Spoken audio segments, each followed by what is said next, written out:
लकड़हारा और सुनहरी कुल्हाड़ी।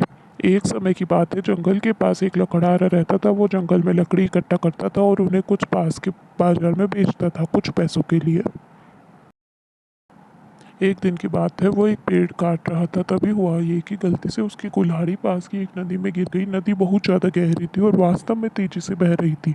उसने बहुत प्रयास किए अपनी कुल्हाड़ी को खोजने के, पर उसे वो वहाँ नहीं मिली। अब उसे लगा कि उसने कुल्हाड़ी खो दी है। वही दुखी होकर वो नदी के किनारे बैठकर रोने लगा। उसके रोने की आवाज़ सुनकर नदी के भगवान उठे और उस लकड़हारे से पूछा कि क्या हुआ लकड़हारे ने। तो लकड़हारे ने अपनी दुखद कहानी बताई। नदी के भगवान को उस लकड़हारे के ऊपर दया आई। वो उसकी मेहनत और सच्चाई देखकर उसकी मदद करने की पेशकश की।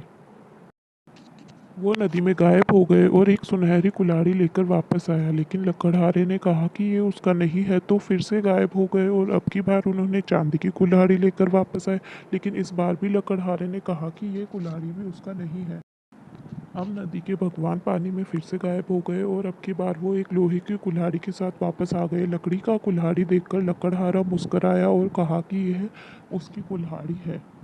नदी के भगवान ने लकड़हारे की ईमानदारी से प्रभावित होकर उसे सोने की और चांदी की दोनों कुल्हाड़ियों से भेंट किया। सीख: ईमानदारी से बड़ी दौलत इस दुनिया में कुछ नहीं है। अच्छे ईमान वाले इंसान की चारों तरफ प्रशंसा होती है।